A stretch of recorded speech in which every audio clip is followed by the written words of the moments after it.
Sana hindi na lang ako naging ina mo. Sana hindi rin kita naging anak. Ngayon, kung iniisip mo hindi mo ko pinili bilang ina mo, sana maisip mo rin na hindi ito ang buhay na pinili ko para sa inyo mga anak ko. Kung iniisip mo na sana binalik kita sa tiyan ko, sana maisip mo rin na ilang beses kong ginusto na hindi na kayo pinanganak. Para hindi nyo maranasan ang hirap dito sa mundo.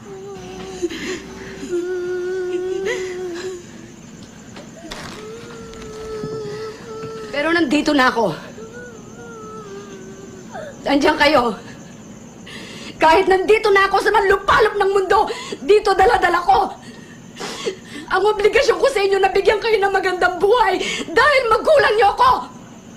Hindi mo ako naiintindihan.